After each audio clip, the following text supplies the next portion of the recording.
Hi everyone, welcome to Classroom Management for Substitutes. My name is Amber Barnwell. I'm the District Behavioral Coach for Modesto City Schools, and I will be presenting some strategies for the classroom and for distance learning. Let's get started. First thing we're going to discuss is the learning objectives. We're going to discuss key management strategies used in the classroom, but also in the distance learning classroom. At the very end of this presentation, I'm going to evaluate motivation and reward strategies in the distance learning setting, but these can be modified and used in the classroom as well when we return to school. Let's get started. For those of you who have subbed before, what do you like most about your job? What do you like least? For those of you completely new, what are you most worried about? Let's reflect on that.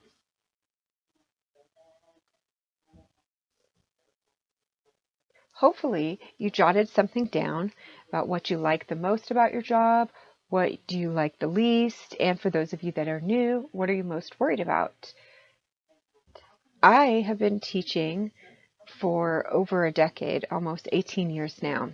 And when I reflect on this question, the first thing that pops in my mind is technology.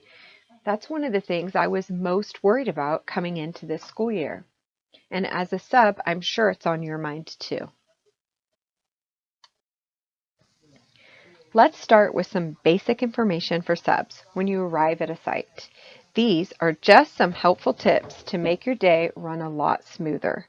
When you arrive at the site, whether it's a distance learning site or when we have students arriving back to the classroom, it's important to know how students get home, bus, parent, or if they have after-school program. Check the sub lesson plan for students leaving for resource, speech, or music. Is there a student in that class or class period that needs additional support? Hopefully, this is included in your subfolder so you know who to address or what the modifications or accommodations are during that teaching day. In the distance learning environment, it's important when you get to the site to get information on your contact person for general questions and technology issues. Remember, the contact person will vary on site, especially elementary to high school. For example, an elementary support might be the CLT, and a high school support might be the CNI. Take time to ask the principal secretary who to check in with and get their name and number. This will really help you if you run into an issue and you need to get support quickly. Remember, the secretaries and the custodial staff are always key staff members for traveling teachers. They pretty much run the school and know it all. When you get to the classroom, check the daily schedule, the bell schedule, and lesson plans. Take time to locate and review handouts and teacher editions. Be sure to test technology. This is something that when I arrived at a site, I forgot to test the technology and things didn't run too smooth. So be sure, whether it's distance learning or we're back in the classroom, to test that technology. In the distance learning environment, when you get to the classroom, review the distance learning schedule, breaks, lunch, and independent learning time. Familiarize yourself with digital lessons and reward system. Locate the subfolder and review. Remember, test technology and have a plan for failed technology. We'll talk a little bit more about a plan for failed technology later in the presentation. One practice I do, especially traveling site to site, I write my name on the board behind me, whether I'm in the distance learning classroom or I am in the classroom with students. This is a preventative measure that can help you quickly correct students when they call you sub or teacher. Just a little tip. This is a distance learning schedule for elementary. As you can see, day to day, the schedule can change. Wednesdays especially. So it's good to have this schedule handy. That way you know if it's a digital break time, math, lunch, language, and writing, and you don't have students trying to remind you. We all know we have those students that will raise their hand 20 times prior to lunch or a digital break just to let you know that it's coming. This is an example of the high school distance learning schedule. If you need to snap a picture, please do so. Otherwise, these are located on the Modesto City Schools website. It's always recommended to come to the worksite early. I would say about 30 minutes is best practice. This gives you time to look over the lesson plan, get the actual subfolder, get access. If you haven't uploaded the access codes, it'll give you time to do that as well. To find parking. And we all know that when the students come back, parking is going to be even more fun. So we know why it's beneficial for remote learning. The main reason is because you have to upload all the content that you're going to be teaching with those access codes, and having that time in the morning to do that and familiarize yourself with the technology and your contact person is going to be a really beneficial strategy to make your day run a lot smoother. When we go back to the classroom, remember, familiarizing yourself with classroom rules and procedures is important. Locate the emergency binder. This binder will give you the information you need if there's a lockdown or a fire drill. You can usually locate it by the classroom door. It's either hung up on the left side or the right side of the classroom door. So understand the classroom's day-to-day procedures. For example, do students have jobs, or where are the materials located that you're going to need that day after referencing the lesson plans? Be aware of class rules and expectations. If these aren't listed in the subfolder in elementary and high school, they should be posted at the front of the room.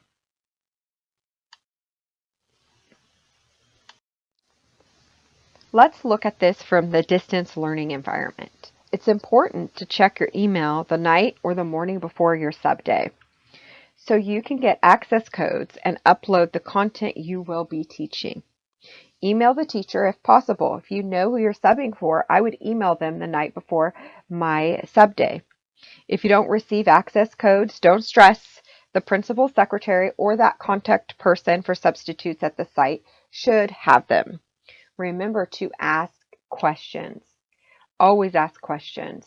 Every site may be different. There's a lot of differences between elementary, junior high, and high school. Asking questions is going to be your best tool.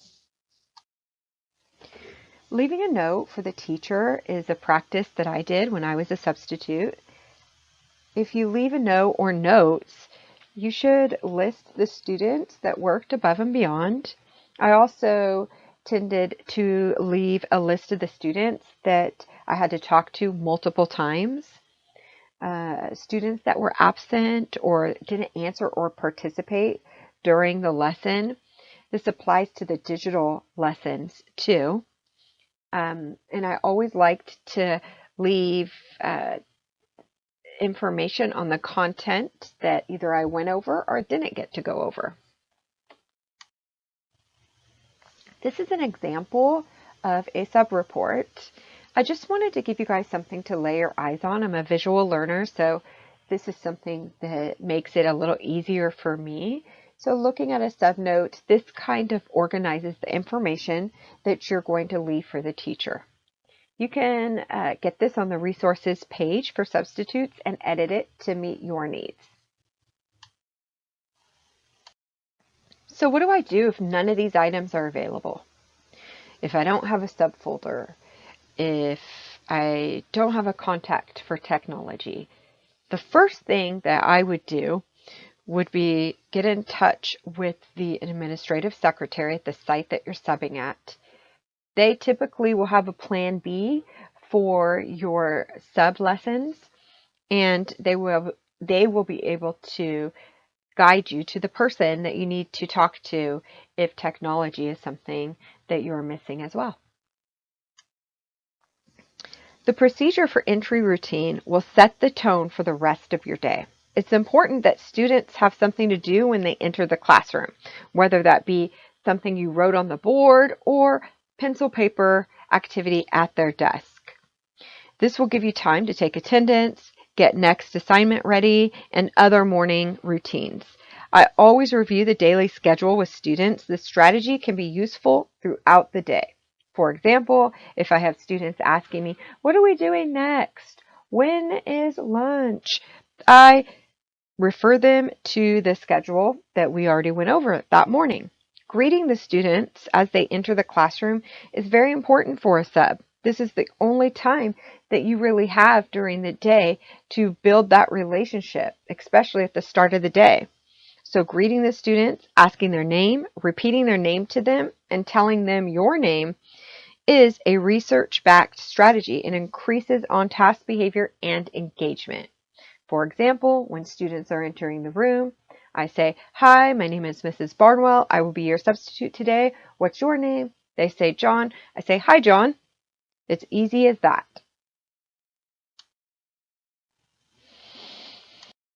In the distance learning classroom, you can use some of the same strategies. Greeting students as they log on to the distance learning classroom. Remember, write your name behind you and point to it when you introduce yourself. Verbal and visual reminders are important for academic expectations and behavioral expectations. This is an example of a virtual meeting expectations list. I wanted to include it because I feel like it has a lot of great expectations. You can pick and choose the ones that you want to use. You could take a picture of it, but it's something that you can use if you don't see those expectations posted or the teacher that you're subbing for didn't list expectations for you. In the classroom, you are able to set the stage for your expectations by having work ready to go on their desk, posting your expectations on the whiteboard, and following up with verbal instructions as students enter the classroom and you greet them. The distance learning classroom looks a little different. We're not able to put work on a student's desk, but what we can do is make sure that we have expectations posted behind us or in the chat as students log in and enter our digital classroom. Let's take a moment to share out different ways you can get attendance in the digital learning classroom. Teachers have shared with me the following ways to take attendance. Printing their attendance out and marking students as attended as they log in to the distance learning classroom. Some teachers say having students write their first and last name in the chat. They say this works well because you can go back and check the chat if you miss someone or if someone arrives late. If you have additional ways that you feel you want to share for taking attendance, at the end of this training, I will have a link to a Padlet where we're going to share all the information that we can with each other so we could grow as educators. In a distance learning environment, your first priority is still to get students to work.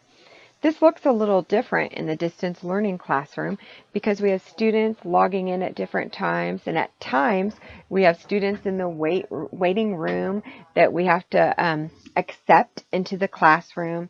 So it's kind of a different environment altogether. But what we can do and what we should do is make sure that we start off on the right foot. And one of the things that I feel like is a priority in distance learning is making sure you review all your expectations quickly at the beginning of class, if possible. For example, letting students know where mute, unmute is, and what your expectations are for that class. If you want them muted when you're speaking, or if you would like them to keep their mics on the entire class for participation. Having students check their camera on and off, and making sure you cover how you want your students to answer questions when you ask. After greeting students, entering and logging on into your digital classroom, make sure you review those academic expectations. And I like to review what's next because I want some sort of predictability in the classroom, especially being that it's a distance learning classroom and there's a lack of predictability in that. Give verbal instructions and give students time to ask the question. Wait time is really important in the classroom and the distance learning classroom. I feel like I even tend to forget wait time when I am going through presentation or training in distance learning because there's that disconnect there. So getting yourself prepared for wait times and getting in the habit of providing that wait time is really important, and you'll get more participation and more student-led work done. Let's discuss the concept of with-itness in the classroom. This strategy is used as a tactic to attack disruptive behavior prior to it happening. Kind of like eyes in the back of your head, with-itness gets stronger with teaching experience. There's 3 concepts to with-itness: proximity, eye contact, and what we call like a student consult or a verbal redirect. We start with eye contact. If we see a student that is leading into disruptive behavior, we look at them, right? We may gesture a signal to them to get back to work. If that doesn't work, we move closer to the student. That's that proximity, closing in on proximity. If that doesn't work, then we lean in and give the student a verbal redirect. Let's take the concept of with-itness in the classroom and imagine what would it look like in the digital classroom. What would digital with-itness look like? In the classroom, with-itness is when you see a behavior and you attack it using eye contact, proximity, moving in closer to the student. We all know and we've all experienced when we see a student getting off task, right? Playing with their pencil, maybe playing with something in their desk. We start to move closer to give them a verbal redirect, and as soon as we start to close in on that proximity, the student changes its behavior and grabs the pencil and starts working. Sometimes we don't even have to move in closer with proximity. Sometimes we just have that eye contact. We look at the student, we gesture towards the work they need to be starting, and they get moving and stop messing around. And then if we have to, we move into the third step, which is the verbal redirect or student consult, where you've used eye contact, you used proximity, and neither of those worked. So you lean in and you give the student a verbal redirect. So those are all things that encompass with-itness in the classroom. So let's apply those to the digital classroom. How would you cruise around the digital classroom? Think about that. I know right now in my experience, one way that I use with-itness in the classroom is having students use the chat box, giving a question and waiting to see how many students are participating and answering me. And I might make it fun, like, hey, if you understand what I'm saying, put a thumbs up in the chat box. That gives me the opportunity to kind of scan the classroom, the digital classroom, to see who's still on board and who's following through with instructions. Sometimes you might do a turn your camera on. If you could hear me, and then turn your camera off if you're ready to move on. Sometimes you can use verbal reminders and time limits. A lot of questioning strategies are being used in the digital learning environment to make sure that students are participating and on task. Later on in this presentation, at the very end, you will have the opportunity to add ideas of digital withitness to the Padlet that I've created. Let's tackle some high leverage strategies to address behavior in the classroom and in the distance learning environment. Remember, don't power struggle. If students become argumentative, give that directive or verbal reminder of the behavior expectation and walk away and move forward with your lesson.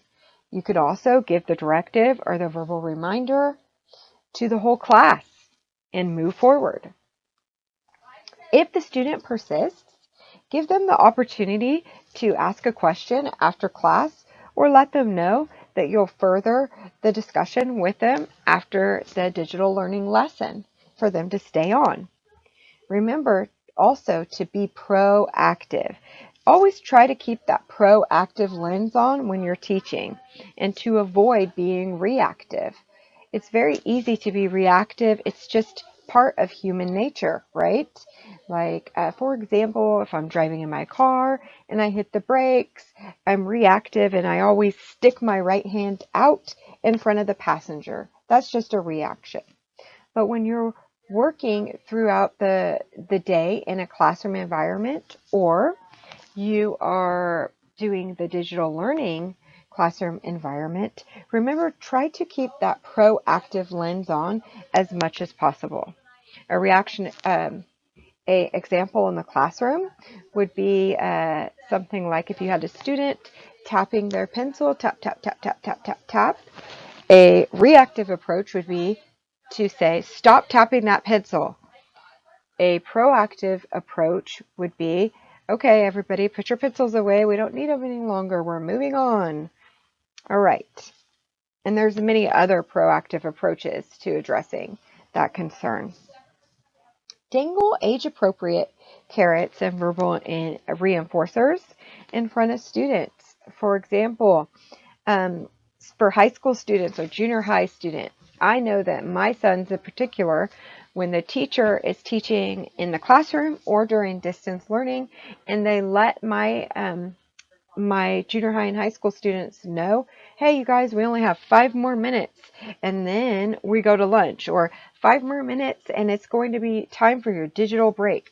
Just that little reminder reignites my students' motivation, and then they start to try to power through the work and power through the content that they're given. So sometimes it's the little things that we do, and as teachers, we usually do these verbal reminders unconsciously.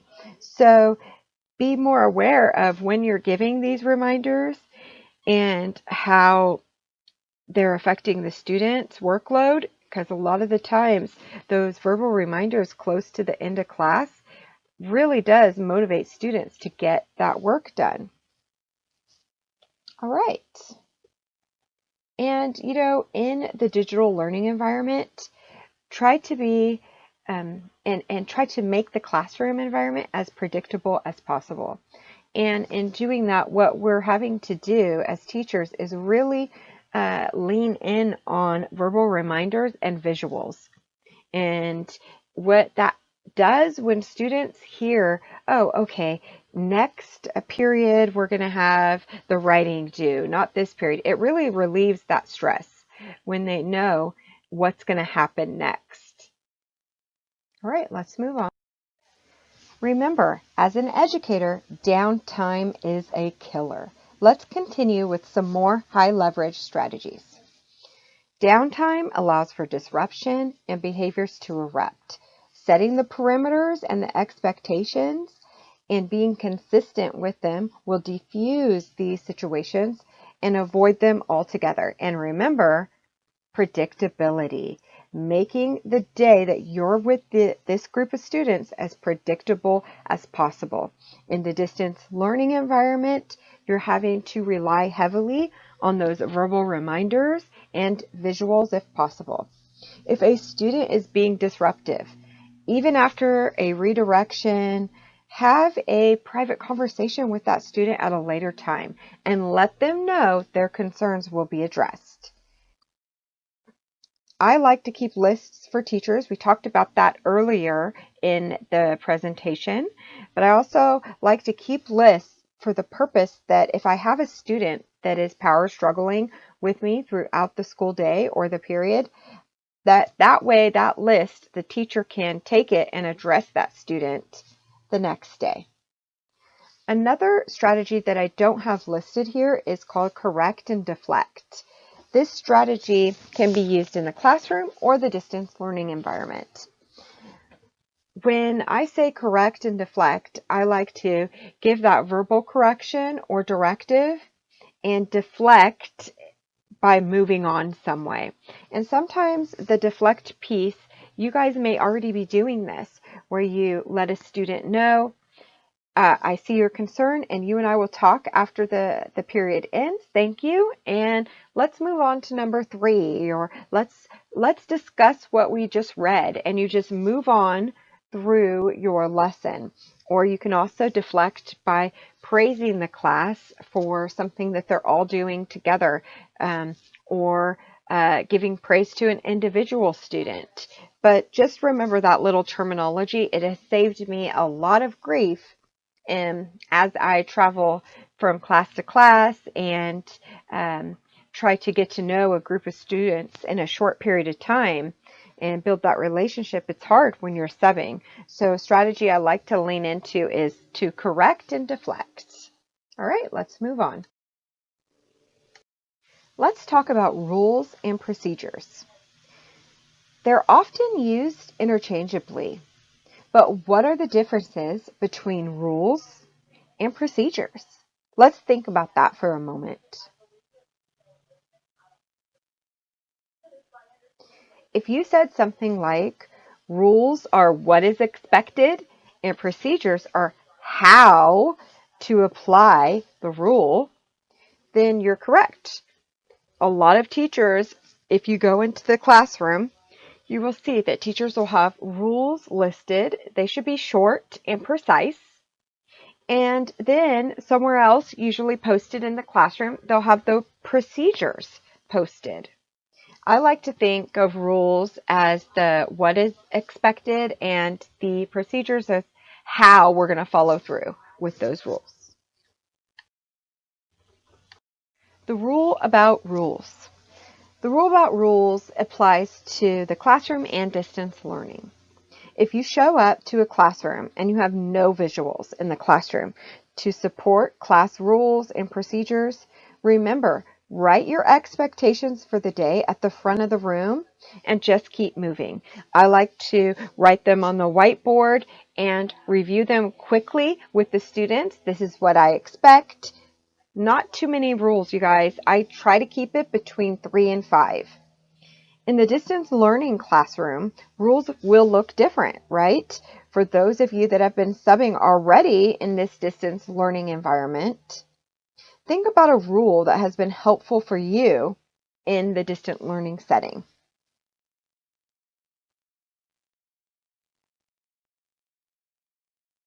What comes to mind for me, I'm going to go back to what we discussed earlier in the presentation, is it's really important, I feel like, to review the procedures that you're going to use for mute, unmute, camera on, camera off, and participation, and what the rules are going to be around that, right?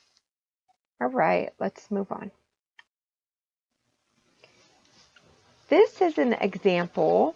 It's a teacher-created example of the expectations for her distance learning classroom. If you look at this closely, I like how the expectations are short, like be on time. And then they have a little more information below, a cute little picture, but This teacher went ahead and said, be on time. Why is it important to be on time? Wake up early so you could log on 5 minutes before class. Find a quiet place. Why is it important to find a quiet place? Find a quiet place to work without distractions. This is a great approach for listing your expectations and explaining to students with a short, simple phrase as to why these things are important for you to teach in distance learning. If you feel you want to take a picture of this and use some of these expectations for your teaching, go ahead, please. All right, let's move on.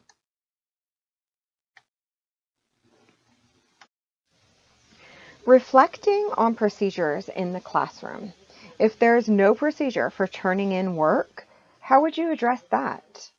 In a distance learning classroom, if you run into a student asking you over and over again if they could go to the bathroom, how would you address that? And what would that procedure look like if none is provided? Let's take a moment to think about this.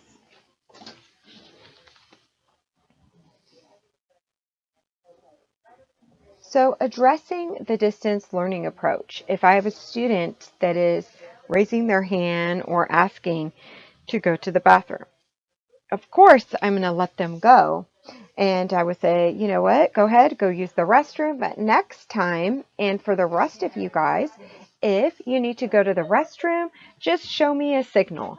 And I might create a signal like 2 fingers, like the peace sign, or 1 finger, or even the bathroom sign in sign language, which is a fist. And then you move it back and forth. I might show them something like that and say, from now on, if you need to go to the bathroom, just show me that so that I know you're leaving our digital class. If you're in the classroom and you run into something like they are all handing you papers at the same time because there wasn't a procedure for that, you could simply correct that by saying, you know what, today, you guys, I'm the substitute. I'm going to have you guys put all the papers at the corner of this table. This is going to help me organize them for the teacher. So you addressed what was expected and you addressed why you're expecting that. So those are just a couple simple tips. This is an example of how to process and implement a procedure. The most effective procedures use this process and are successful. As a substitute, you can really notice if a procedure has been taught correctly because you will see that everything runs smoothly throughout the day. When students are lining up, if the bell rings, and it's time to move to the next period, you'll have students looking your way for what to do next, right? So let's look at this process. The first step is to explain. What are you requiring the students to do? What's your expectation and why? I want you guys to pay close attention to the why. If you have to create a procedure on the fly, it's really important, especially for those secondary and high school kids, that there's the why piece. Because when they know why they're doing something, they're more motivated to do it. The next step is to specify. And under this step, you need to provide examples and non-examples to make sure that the students clearly understand what your expectation is. Then we practice. And under practice, we model, role play, and practice again and again and again. Then monitor. Make sure if you teach a procedure in the class that you're monitoring it throughout the day and you're making sure you take opportunities to fix it if it fails, to provide feedback if it's going really well, and that will encourage kids and motivate them to continue doing it the correct way. Last but not least is to review. Reviewing your procedures on an ongoing basis is what's going to make sure that they're still working efficiently, right? So like I said, you could tell in a classroom if teachers have really put in the time to teach the procedure of lining up and going out to recess. When you see the kids stand up and all go where they need to go in an organized manner. As substitutes, we do have to create procedures on the fly, so I wanted you to keep this process in mind if you do have to create a procedure. When you know your why, your what has more impact. I've been saying this throughout the presentation. I really feel when it applies to classroom management, it's important to have that why. You know, it doesn't have to be a long, drawn out explanation of why they're doing something. It just has to be short and consistent. This is why we do this, guys. So I really liked this quote. When you know your why, your what has more impact. What procedures are necessary in the distance learning environment? What procedures are necessary in the distance learning environment?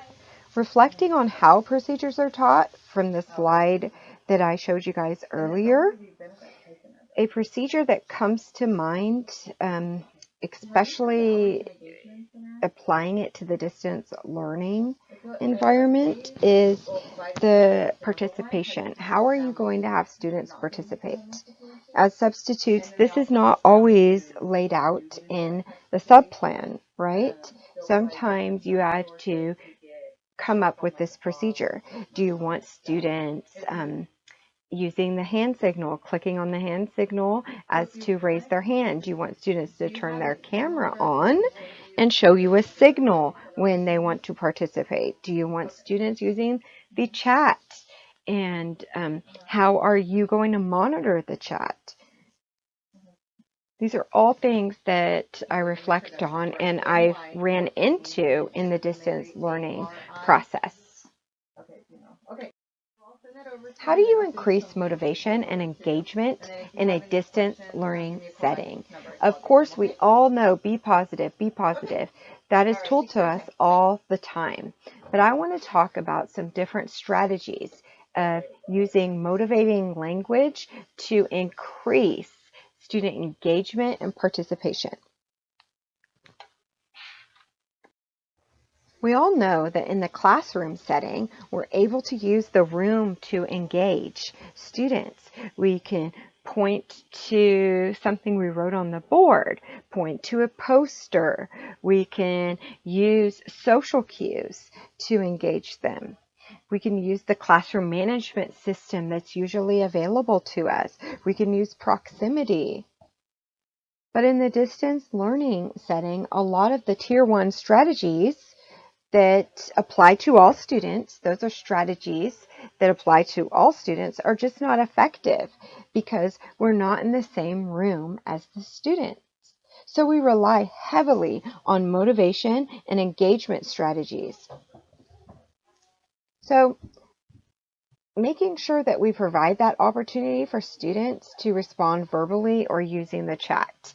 I discussed earlier how important wait time is.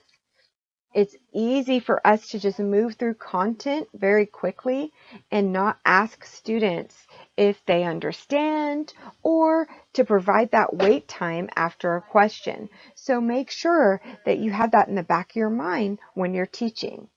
Rather than using the hand raise or agree or disagree, thumbs up or thumbs down, using the chat, to increase motivation. It's kind of changing it up, saying, okay, everybody, if you're happy with what I just told you and you understand, put a happy face emoji in the chat, or everybody give me a thumbs up, those kind of things.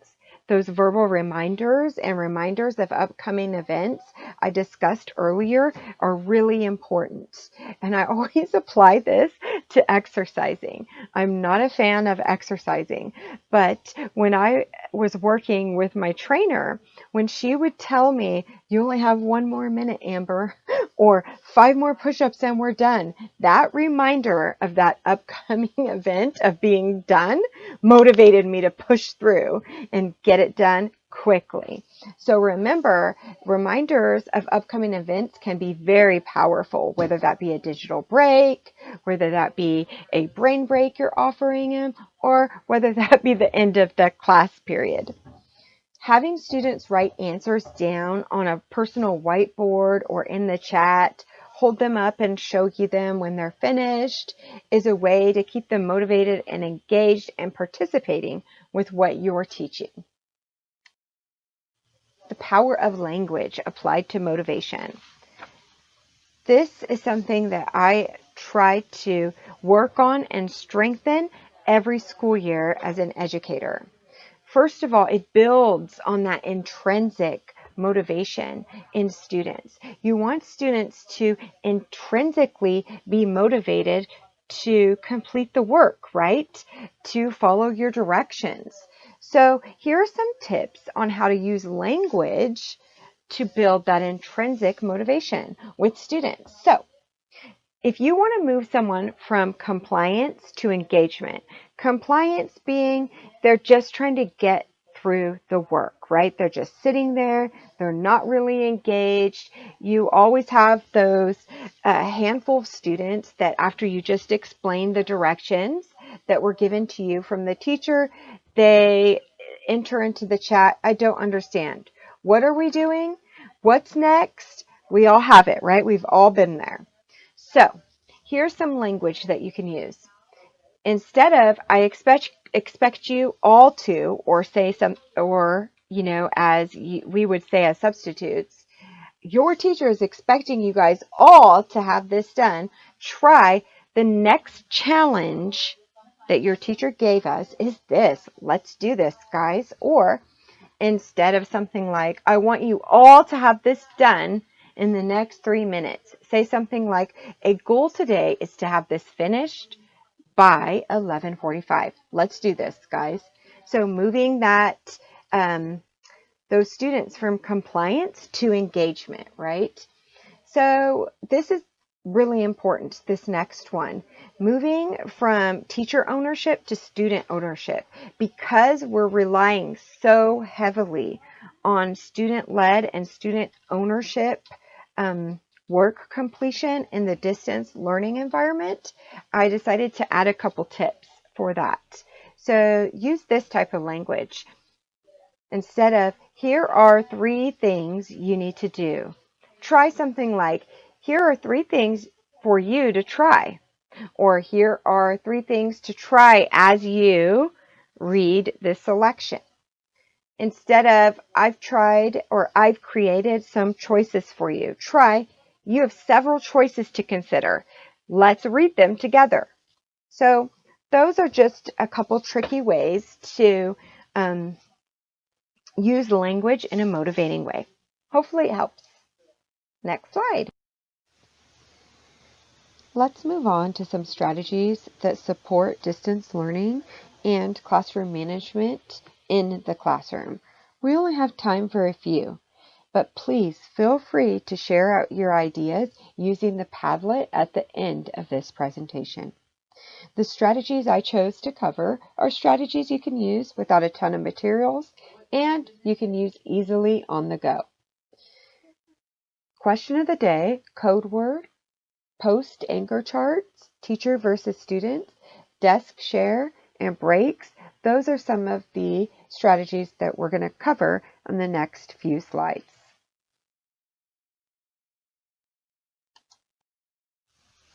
For question of the day, not only is this a useful strategy for building a relationship in the classroom, and we all know as substitutes, we only have a short time to build relationships. So the strategies that we use need to be good. But also, this is a great way to give students breaks and reward them with something quick and fun. I have a high schooler and an 8th grader, and they both love when their teachers use this strategy.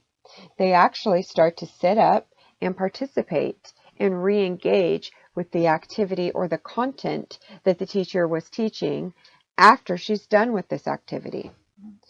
So I provided a visual here on this slide of would you rather questions. That's one way to utilize question of the day, but you can also use open-ended questions. Have students answer in the chat with emojis or call on students to participate.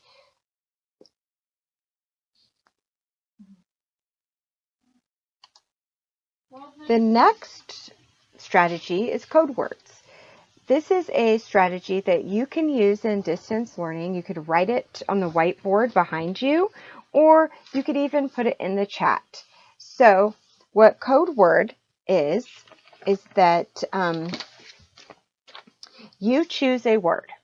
For example, it could be ice cream, and you apply an expectation to that word.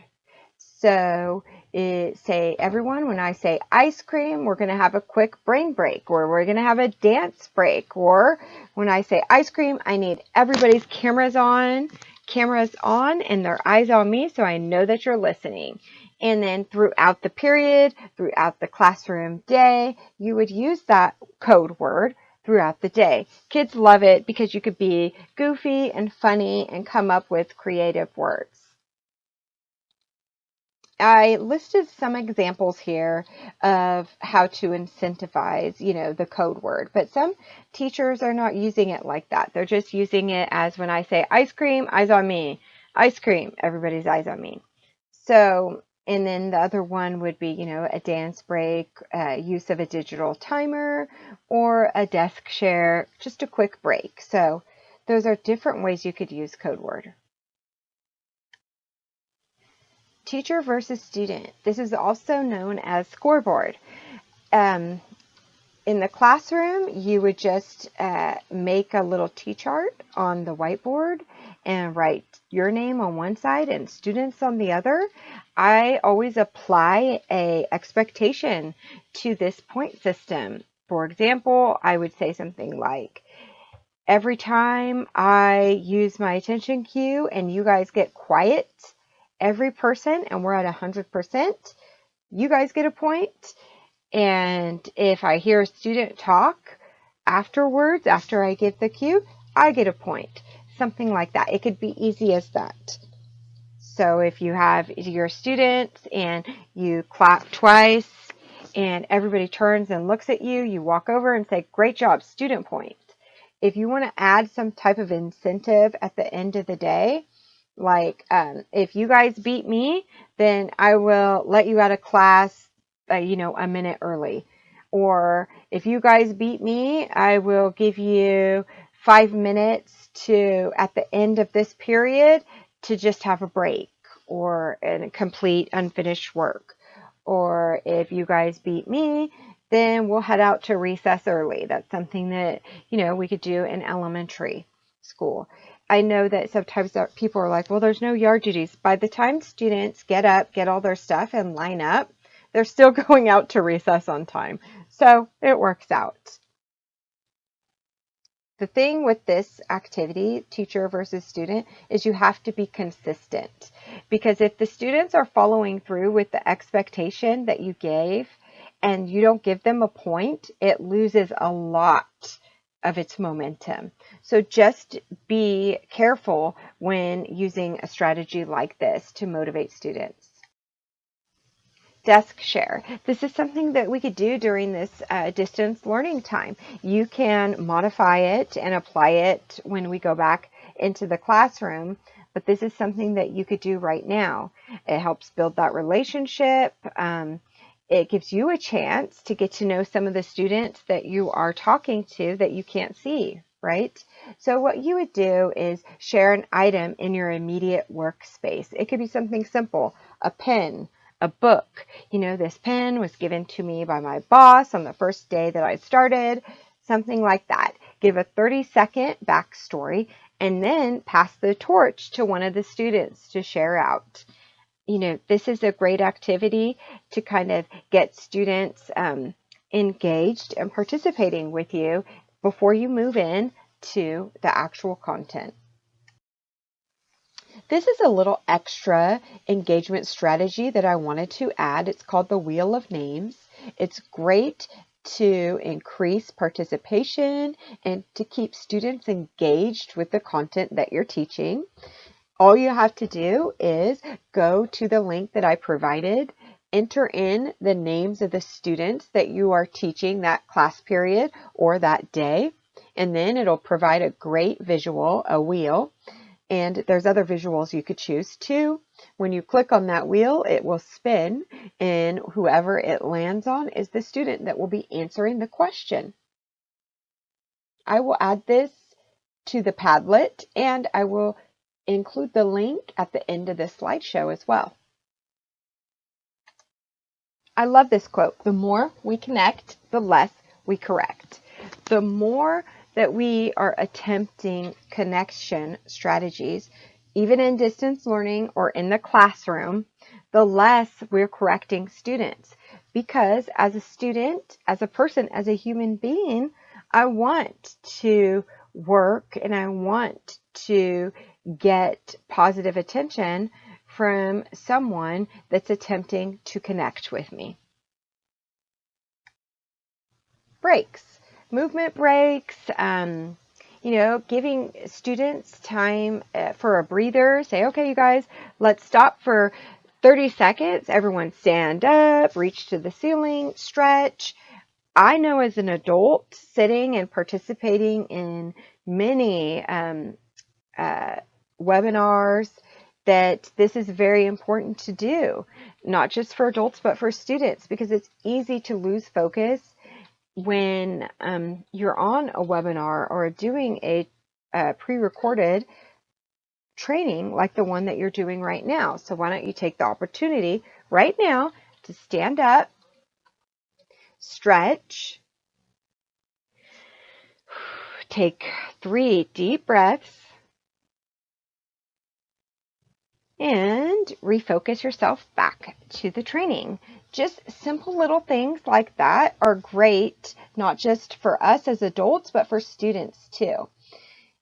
This link that I've attached on this slide, if you want to copy it and put it in your own browser at a later time, it's a great link for breaks. It has great visuals. It shows students, okay, if we're going to take a movement break, it gives them a visual of the movement and a little explanation at the bottom. You can use different movement cards as a substitute throughout the day, and it also has a built-in digital timer. Some other acceptable choices for breaks are jokes, memes, taking a music break, or a video break.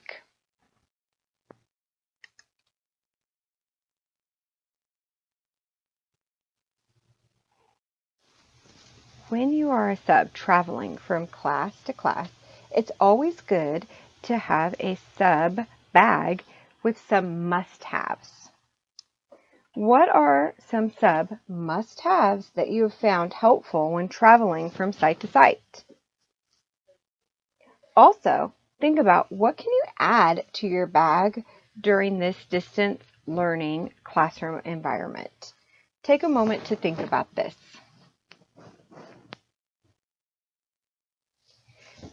If we were doing this live, I would definitely have you guys participating with me. This would be a time that I would call on volunteers, have you list what you put in your sub bag in the chat. I've done this training before, so what I decided to do is take some of the items that the substitutes suggested that they had in their bag and what they suggested using for distance learning and what they added to their bag. So I'm going to list off some of those items, some of the top items. A flash drive, index cards. Index cards, they said, have came very useful, especially because you can write something really quick if you have to do a change of procedure or you want to use a visual. Index cards come in handy. A whiteboard markers and pens, an eraser, and substitutes said that a little pencil sharpener is a must-have when we go back to the classroom because you have students asking to get up out of their seat and sharpen their pencil over and over again, and sometimes the pencil sharpeners in the classrooms are loud and disruptive. So this is something that they said came in handy for them. A timer. I feel like timers are great, and there are so many visual timers out there now. Whiteout, a small stapler, water, stickers, snacks, highlighters. If you want to add to this list or you think of something, the Padlet that I'm going to provide you at the end of this training will have a column in a section for your sub bag. So please take the time to add to it. The more that information we share with each other, the better the subs and educators that we can be. All right, so what items have you found useful? Do you have any suggestions for items to be added to your bag for distance learning? Please, after this training, take the time to go to the Padlet and add any items that you found useful or items that I didn't list off that you think should be added. Let's take a few moments to share the information we have learned and the information that we know. You guys, as a subgroup, you guys are the experts. Sharing and networking that information can only make us grow into better educators. I've created this Padlet. I included the link at the bottom of this slide. I did this so that we could share out the information that we already know. We could share out the information that we've learned. I've also included in some of the categories some of the information that I've discussed throughout this presentation. I included links to that information for you. I also included links to additional information that I didn't discuss that you guys can share out and you guys can experience on your own.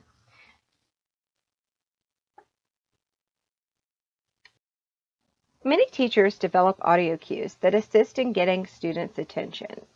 How you do this and how effective you are will have a heavy influence on the culture of your classroom. And as a substitute going into a classroom, you will be able to notice right away how effective the audio cues are and how well they were taught to the students. Remember that procedure list that we discussed in that chart earlier on how to actually teach a procedure? If a teacher forgets to do the review and the monitoring at the bottom of that procedure steps, then you could see that the procedure will lose its effectiveness as the year goes on, as time goes on. So have those procedure, have the steps to teach a procedure in the back of your head as we move forward with audio cues. The most effective attention audio cues, they all have two components. They usually, symbolically, they include a word, a sound, or a signal. Behaviorally, they have that automatic response. And when I say automatic response, I mean 100% effectiveness, right? If you have an audio cue and you're trying to implement it with a class full of students and you have a handful of students that are not automatically responding, you don't have that 100% and you need to reintroduce the audio cue and do it over and over until you get 100%. Teachers are taught this when they're teaching audio cues and when they're teaching procedures, right? But attention cues, it's really important that you have 100% because the few times that you let it go and you only have 80% of your class responding with that automatic response, they're going to see that as a norm. And the next time you go to use that audio cue, it's not going to be as effective. The basic job of the audio cue is to trigger the class's attention, right? You want that focus, you want that awareness. So you see a lot of teachers that have like clap, clap, and then the students clap back at them, but they need to be sitting up, facing them with their eyes on the teacher. I tend to use audio cues that don't have a verbal component. I might be saying something, but I don't want students chanting back at me. Because in the upper grades, junior high or high school, if you're doing an audio cue where you have students chanting back, you always have that one little straggler at the end, right? Where you say, class, class, all the students say yes, yes, and then you have that one that has to do it when everybody else is done, and that's not 100% response. So I tend to use audio and attention cues, maybe like a bell. And if I ring the bell, students sit up, face forward, and have their hands together. It's important to provide context with your attention cues due to the disconnect that comes along with distance learning. When giving an attention cue in the classroom, you can spot students that are not focused. You can spot these students in the distance learning environment too, using that withedness that we discussed earlier. The use of proximity as a strategy is usually used in the classroom to get them on task, right? So we're going to lean a little more heavily on attention cues and verbal prompts to get students on task and to get their attention. Communication, circulation, and correction. The 3 C's. They're such important components for classroom management in any classroom environment, whether that be distance learning or in the classroom when students come back to us.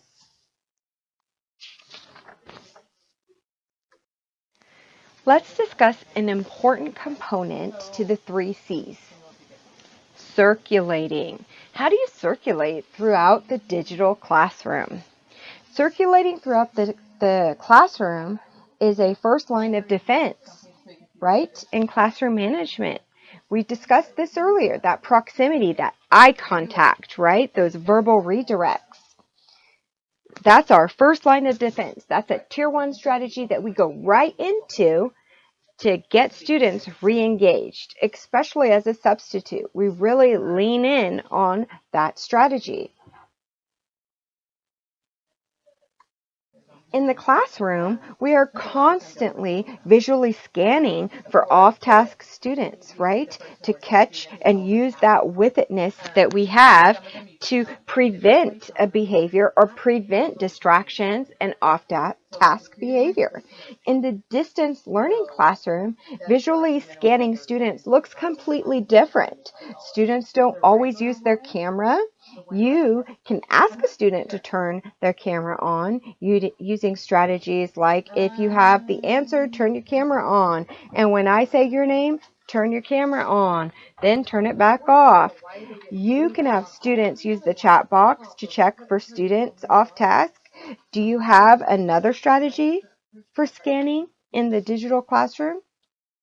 Think about it. One strategy that comes to mind when I think about how to visually scan a digital learning environment is a questioning technique, right? I've seen a lot of teachers ask a question, give the expectation of, I'm going to ask this question, I want you to respond in the chat box. 3, 2, 1.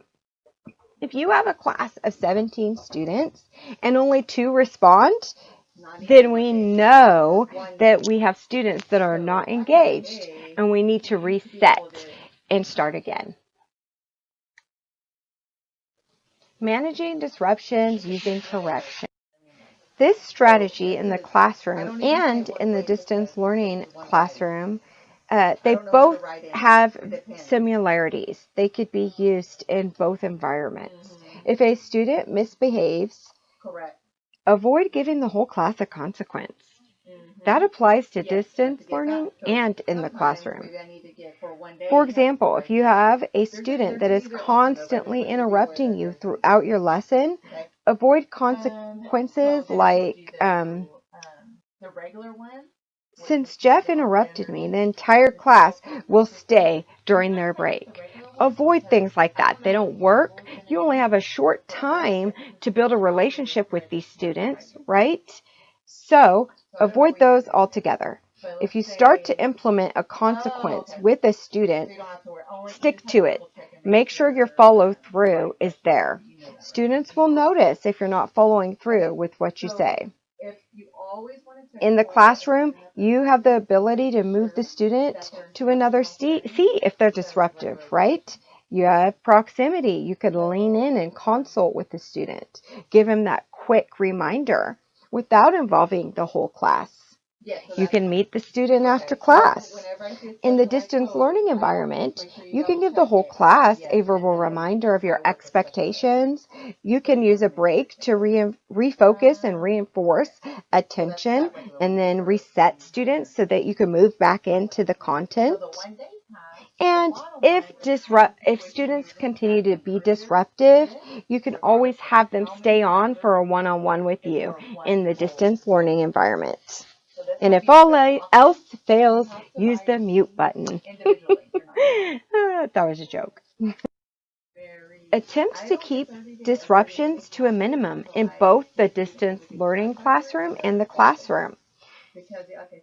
I typically try to correct a behavior as soon as I see it. And I really try to use that with itness and prevent behaviors from even happening. That is the best practice overall, right? If we're not having to correct a student, we're not wasting that time or attention on something that was irrelevant. Refrain from calling individual students out for behaviors. Because if the function of the behavior is attention and you call the student out, then you just reinforced the negative behavior. Remind students, if you have to, of rules and expectations. And praise students that are on task. It really pays to look at the students that are doing the things that you want them to do and praise them in front of the whole class. You don't even have to use their name. Just say something like, wow, this whole side of the room is on task. They're already done with all 3 problems. Thank you for that. We are moving forward. And just keep it up. Keep it up. If you want to check out the distance learning supports and the classroom management supports that we discussed throughout this presentation, please check out the links below. The first link I included was the Padlet. Click on the link, open the Padlet, look around at some of the items that I've included in the Padlet, add to the question column in the Padlet. Below the Padlet link is the FitBoost link. I also included the FitBoost link in the Padlet, so you can take a look and browse around FitBoost in the Padlet as well. Wheel of Names link is below, and there is a video on With Itness. That is the last link. It's about 2 minutes long. Please take some time to watch that video. There are some great strategies by Dr. Mindler included in that.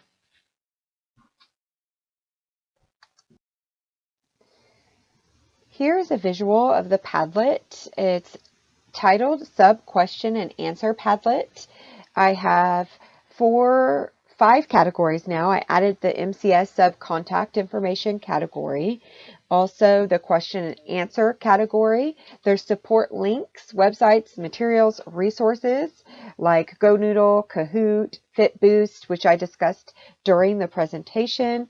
I also have been listing classroom management strategies that work. And I have this What's in Your Sub Bag. This, I would love it if you added to the column What's in Your Sub Bag some things that you have found important to add to your sub bag daily, or that you've added due to the distance learning. In closing, here are some tips to move forward. Remember to provide specific and descriptive feedback for students to build students up and to make them feel accomplished. Take advantage of students' expertise with technology, you guys. My 12-year-old has far surpassed me in technology. It comes much easier to him than me, and I can see the excitement and the pride when I do ask him for help in something. Use praise often. Whole class, individual, just be sure to label that praise. so students repeat the behavior that you are praising. If all else fails in the distance learning environment, be thankful for the mute button. Thank you, you guys, and have a great day. Remember, you guys, start where you are, use what you have, and do what you can. Have a wonderful day, and welcome to Modesto City Schools. Thank you. To Modesto City Schools. Thank you.